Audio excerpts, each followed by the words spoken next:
I think the problem we have is with people in art in formalized spaces, where there seems to be a strange reluctance to engage uh, with museums, galleries, and I think the reason also is that people feel intimidated in these spaces.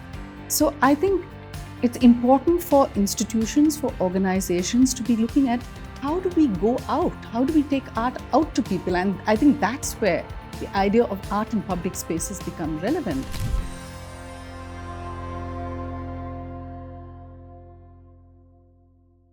Hi, and welcome to the podcast series Art in Open Spaces. This is part of Zinnov's initiative of bringing art into the public spaces. This is where we talk to professionals who are from the art community, curators, museum directors, artists, thinkers, a whole range of people who've been involved in the world of art and really get a perspective of why it is important to have art in public spaces. I'm Yamini Telkar, director of Zinnov's Public Space Initiative, and I will be kind of walking you through the multiple nuances of how or why art in public spaces is important. Today, our guest is Kamini Sawhney, who's been a museum professional, a professional in the world of art with decades of experience. And the subject that we're going to talk about is museums without walls, art in public spaces. To give a very brief introduction, I say brief because she's done so much. I'm just going to pick up on things that I think will, help us understand the perspectives that she brings in into the realm of why art in public spaces are important. She's been associated with the Jahangir Nicholson Art Foundation, which is a collection that represents modern and contemporary art practice, and has been in the Prince of Wales Museum in Bombay, which is now known as the CSMVS Museum. She was also the founding director of Museum of Art and Photography MAP, as it's known as, in Bangalore. She's associated with CIMAM, which is an international, organization which works of bringing in museums across the globe really together to, bring in modern art practice and contemporary art practice to the forefront.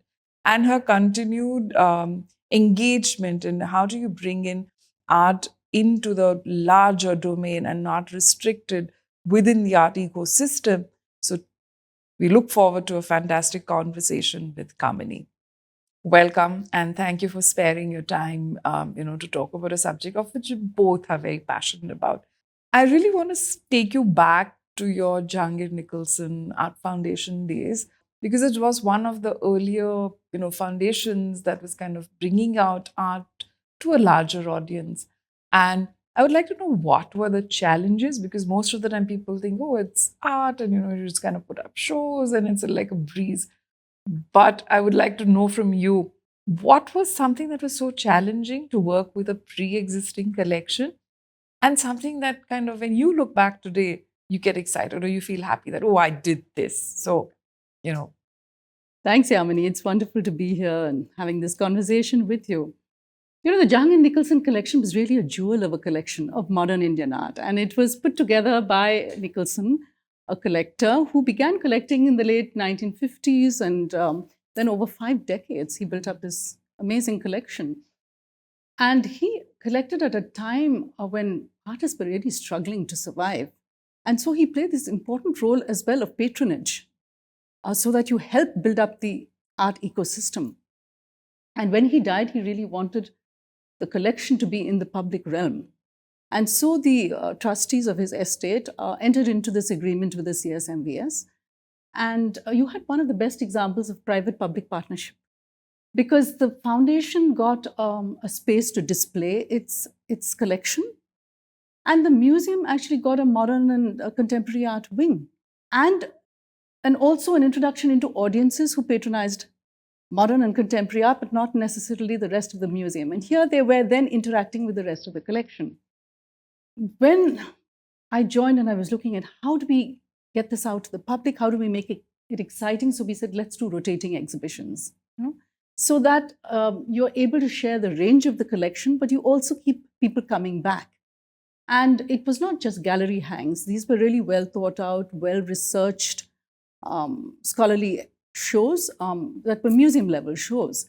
And we also built a structure of programming around it. And in those early days, actually, programming was in its infancy. And I remember we started this whole lot of artists walkthroughs, different kinds of programs for people with disability. So it was a way of getting people back after initially coming in and experiencing the exhibition, giving them different perspectives on the show, and getting them much more connected with the gallery. Also, another thing that we did was placing really collaboration at the heart of what we did. Because when you connect with other organizations, I think you bring your strengths together and you provide a much richer experience for audiences. And so we had a number of collaborations. We collaborated with, I remember, Foam in Amsterdam, with the Duke University in North Carolina, because there we actually brought down William Gedney, the street photographer who'd also worked in India. So there were connections there. We collaborated with the KNMA to showcase Jayashree Chakravarti's wonderful work, with Mohan Samant, the estate, to bring down an exhibition of his. And I think for me, the highlight was really the collaboration with Tate, where we had a show of Howard Hodgkin's work. He had never showed in India, and he was so inspired by India. He came here every year. But this was the first time that we had a solo show of Howard Hodgkin, and it was the first time that Tate collaborated with a museum in India. So I think that was really something that we were quite proud of.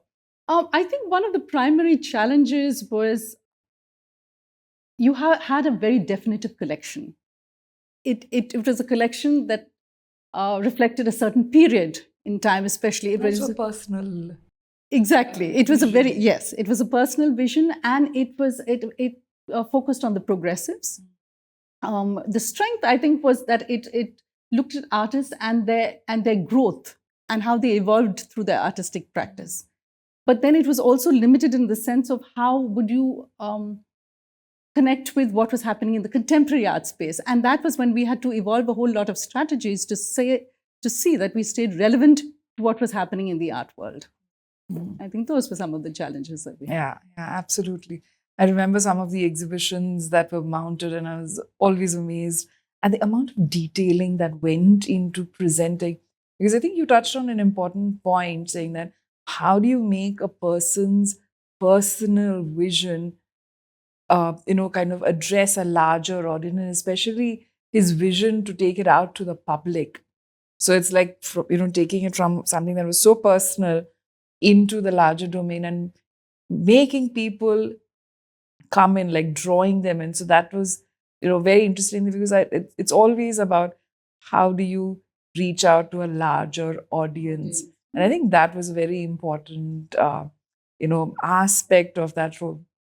I kind of now make you fast forward and come into, your last engagement, which was, being the founding director of MAP, which is Museum of Art and Photography in Bangalore. Again, being a founding director comes with another challenge, that is, you're kind of setting the path, defining what needs to be done. And I think the most interesting part was that you were there or kind of making all these things happen at the middle of the lockdown. And how did you, adapt? Because everybody's, what was being done till date, there was an overnight kind of readaptation, orientation, and bringing in a relevancy within that time. And again, a different,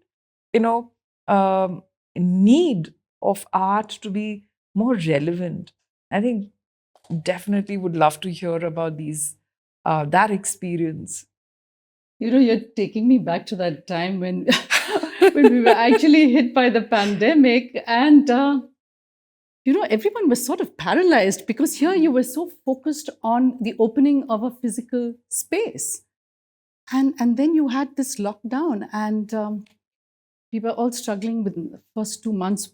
What is the way forward? And then I remember our advisors telling us, why are you all so obsessed with the physical space? Go online where the conversation is. But so many members of the team were hired for a physical space. So those were skills that we did not have and that we had to acquire overnight. And think of, okay, so let's launch first as a digital museum. Of course, we did that not because we wanted to, but because we had to. But it just opened up a whole new world to us. The world was our oyster because here we were connected across the globe to different audiences that we would never have had in the physical space. And so we developed the experiences for an online experience for our audiences. Or where you looked at- consumption of art in an online medium, which itself was something that was, kind of had both flip side, I would say that. Yes, Yeah. Like you said, reaching out to the audience, and the other was, how do you translate something that's so physical, And you know what we tried? We tried not to replicate the physical experience online, which is also a danger because everyone had these walking through various rooms again. And I felt, no, let's not do that. Let's look at the tools of the online space and use them. So use audio, use video, use those kind of elements, which will give you a completely different experience. And so, and the advantage was that during that time, all the experiments that we developed online, we were able to seamlessly integrate into the physical space. So that really helped. So there were a lot of other, and we looked at technology, that let's speak the language of the digital native, and let's look at giving people alternate ways to experience art. So that was how we wanted to use technology. And ultimately, I think, a museum cannot just be about objects. If we are talking about new patterns of consumption, a museum has to be a cultural hub, a place, where things are buzzing. It's about conversations. It's about ideas. It's about really cultural exchange. And we always, and so far, what the online experience taught us, it changed something very important. It changed the power equation between the museum and its audiences, because so far the museum had been the dominant voice. But now suddenly, the museum decided what you would see, how you would see it, in what. But now the visitor, from the comfort of his armchair, sitting at home, was able to decide, okay, this is where I want to visit now. I will see this, not that, in what order I would see it. So it was a whole new thing. And museums that had held their collections so close to their chest were suddenly so eager to digitize and get it all out there into the public space. So then there was accessibility. So that became a huge thing, this idea of also, how do we make the museum accessible and inclusive? I think those are key cornerstones for the museum. And when I was there, that was really important to me. Yeah. I think, which again, you kind of touched upon another point, like, from what you did with Jahangir Nicholson, where relevancy was key and it was still the physical work. And now suddenly the power went into the audience's hands and they were controlling how you could look at it. I think, which is again, what we at Zinnov, I think, were always talk about, is that how do you make it accessible? Accessibility comes not only in terms of the physical world, but using, like you said, the tools and not replicating that experience onto it. Which now brings me to the next part of your role, which is, your work that you're doing with Simam. And that again, Kamini, as I keep thinking, I think progressively, you were always kind of bridging the gap between what was considered to be an hallowed space and how do you kind of break it down and bring it further. It's such a beautiful journey. So if you could just talk about the whole thing of what do you do with Simam? What does it, I mean, it sounds great, but how does it kind of, I'm always looking at it from the lens of, public spaces. And more than the public spaces, accessibility, bringing in people. If you could just, Yeah, sure, of course. Yeah. So Simam really, just to let people know, is the International Committee for Museums and Collections of Modern Art. So it's a global organization, and it's like ICOM is for museums in general. Simam is more closely focused on modern and contemporary art because they felt it was much more specialized. And so it needed kind of representation and a special focus of interest. So, sorry, I'm just going to hold you over here a bit just for, for our audiences to kind of know. When you say ICOM, that's the International Committee of Museums, which includes the larger world of museums, which could be art, which could be Could be anything. archaeology, It could be natural history. Natural history. So that's the larger The kind of umbrella ecosystem organization that yes. you're talking about. And when you talk about, modern and contemporary art practice, it's basically two groups of people, artists who live within a certain time period of history and get identified as modern, as an art historical term, versus what is contemporary is artists who are living today and practicing, which is again an interesting point, because typically when you say museums, you think, oh, something which is from the ancient past or somebody who's no longer alive. But that's another thing that's happening, that museums are increasingly kind of bringing in people who are practicing today, just to kind of do away with the words, living today, and that you could talk to. So, and also to remind listeners that everything was contemporary at some point in time. Yeah, true. So don't worry about the terminology, just kind of enjoy the art. Yeah, exactly. So CMAM has about 800 members, directors, curators, museum professionals from all across the globe. And it's largely been Eurocentric for much of its history. And so I think the organization realizes as well that we need to have multiple voices. We need to represent different geographies, different perspectives. And so I see my role really, and the board, which is composed of 15 members, is elected by the CMAM members themselves. And so I was elected for a 3-year term. I'm in the 3rd year now, and I really see my role as trying to amplify the views of the Global South and playing that role.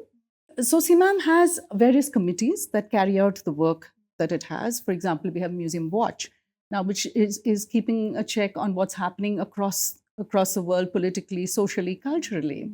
And how does that impact cultural institutions, or does it place like certain members of museum professionals under pressure? So then then the organization plays its role. Either it takes a point of view, does the person need support? So these are all carefully thought out things. That's one thing. We have another committee for webinars, for example. Sorry, just to kind of come back to that, that's a very interesting point that you made, because what it means is that museums are being more and more sensitive towards the audiences who come in and the public who are actually looking at it and listening to their voices and saying that, hey, are we being relevant? So the relevancy is kind of something that's becoming increasingly important. So again, the dominance or the power play is shifting from not only as a one-way kind of channel of sharing information, but saying that what is happening from the other that's end. A lot for us to discuss. In fact, the discourse is a lot there, because today museums really have to, there's a lot of turmoil, because you have to see it's a changing role. That your audience is demanding that you play a different role. You can no longer be the guardians of art. You have to be relevant to the community and to tell them why, why what you have makes a difference to their lives. Or why they should come and see it. Exactly. So there's a lot of pressure on the museum world as well, and I think everyone is evolving and thinking of what the museum needs to be in the contemporary context, in the now of it. Yeah, absolutely. And so CMAM has various other committees as well, and I'm on the Travel Grants Committee, which looks at how we can support young curators from the developing world, for example, for participating in our flagship event, which is the annual conference. Then I'm also on the Outstanding Museum Practices Award, where we actually look at, celebrating institutions that have done something innovative or of great quality that can inspire and serve as a model for other museums. So those are the kind of things. And this year I'm on the Contents Committee as well, which looks at ideating and structuring the next conference, which will be in Turin. Which brings out, I think, again, for our listeners to know that a museum is just not about, like what you rightly use the word, a gallery hang, or like taking objects and putting them out. But there's so much that goes into it, only to make it more accessible for the audiences and for people to look at, because it's a completely new way. And I think that the shift is happening because audiences are being more aware, and the museums also want it to be want to grow their audiences and welcome in people from a whole range of age groups and perspectives that come in, which again kind of becoming more and more relevant to now your role that you have with the Bangalore Hubba. Hubba is like for it's kind of a festival. And what do you see, or how do you kind of connect the roles? I mean, it's not that difficult for us to imagine, but to kind of put it out in more simple, direct words, where do you see striking a balance between, what a festival, which is so broadly framed as the Festival of Bangalore, but what do you mean by that, and what is the role that art plays within that context? And how has your journey so far kind of, enhanced, or what is your special view on that? Okay, I'm actually thrilled to be with the Bangalore Hubba because for me, the audience is really important. It determines, it is why we exist. And if we don't look at how we use what we have to answer the needs of the community, then we're failing in the role that we play. So the Bangalore Hubba really is this multidisciplinary festival. And so it looks at the whole range of arts. So it is dance, it is music, theater, the visual arts, how all of these are interconnected and how they come together to enrich each other. And so the Hubba thought it was extremely important to give this range of experience and this kind of holistic experience to its audience. But more important, I think, was also it was looking at how to democratize art and take art to the people. Usually in a museum and a gallery, you look at how you can draw people into the space. But this was looking at how do you adapt art and the way it is conveyed to the needs of the space and to the needs of the community. So I think that was the difference. And I looked after Gore Bangalore, which is really the public arts project. It was looking at how do we energize the community through art? And we said, okay, let's do this through murals. Let's make the walls of the city the canvas of artists. And let's open this conversation with the various stakeholders. For example, the government, public organizations, the artistic community, the people.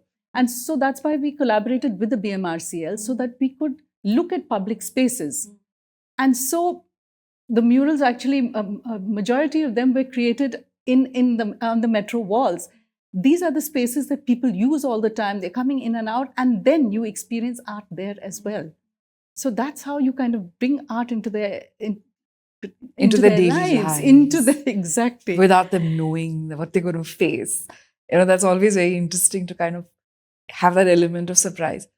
So, which brings me, to my next question, and something that most of us who are working in that realm constantly have to deal with.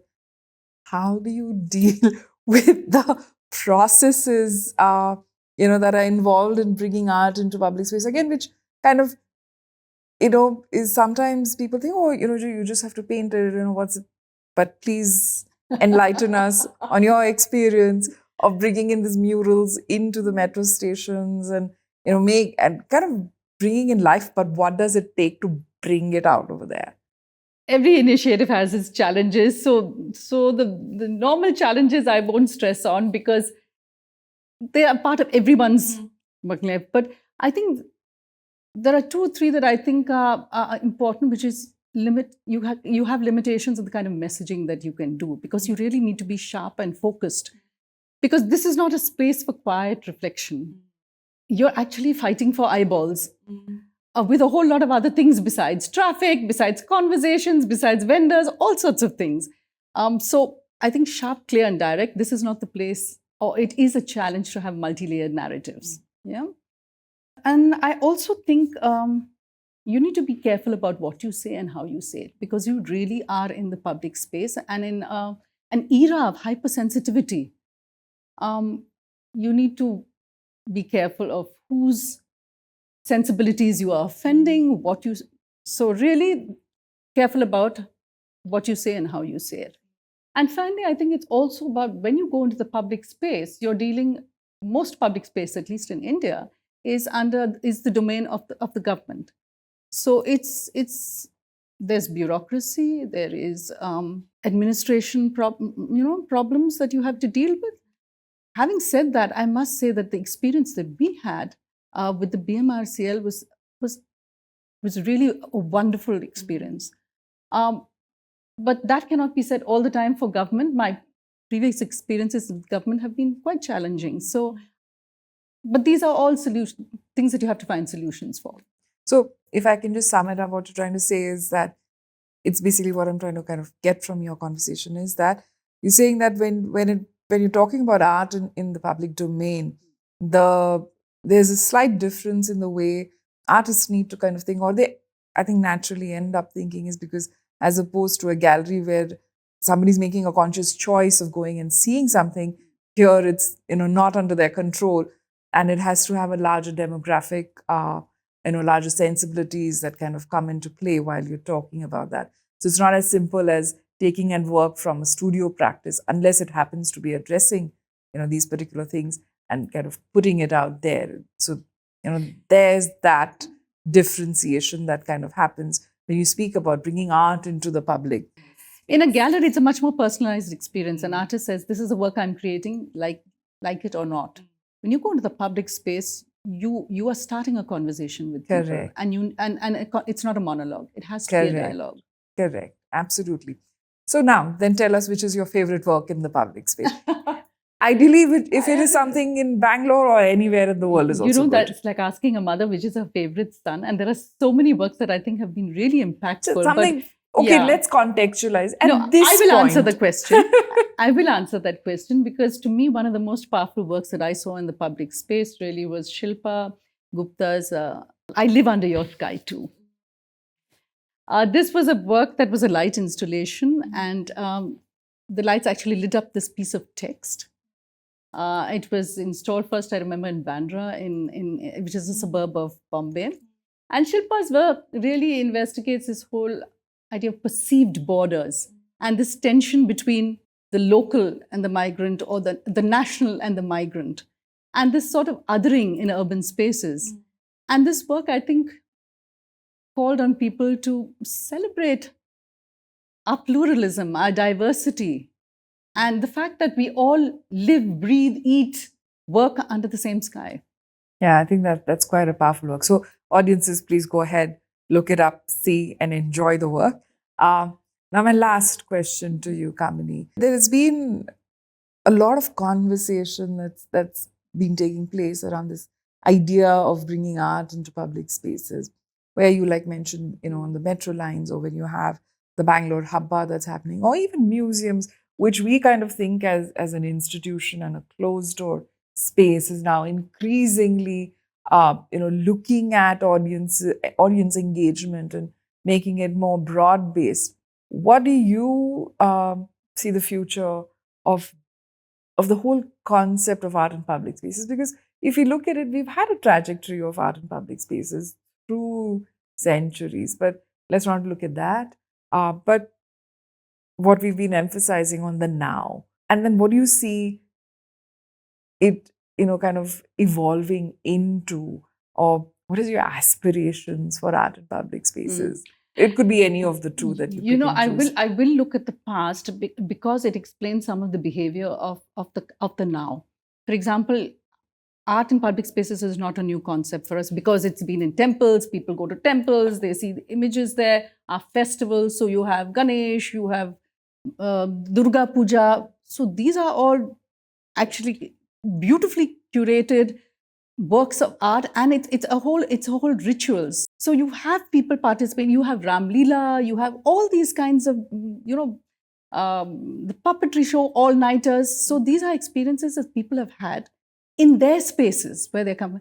I think the problem we have is with people in art in formalized spaces, where there seems to be a strange reluctance to engage with museums, galleries. And I think the reason also is that people feel intimidated in these spaces. So I think it's important for institutions, for organizations to be looking at how do we go out? How do we take art out to people? And I think that's where the idea of art in public spaces become relevant. How do you speak the language of people? How do you adapt and evolve to suit their needs? How do you use your collections to answer or to serve your community? And that's what we need to work on, to make to connect with people and to show them that why art is relevant and can be transformative for them. I think you put it out very beautifully, and thank you very much for taking us through a journey which was personal, but also how you see the evolution of bringing art into public spaces. So thank you very much, Kamini, for taking time and being part of this conversation. My pleasure. Thank you very much for listening in, audience, and look out for more of such conversations in our future podcast, where we bring in nuances, perspectives on what does it really mean to have art in public spaces, why is it important, and go out and look at works that you may come across and enjoy.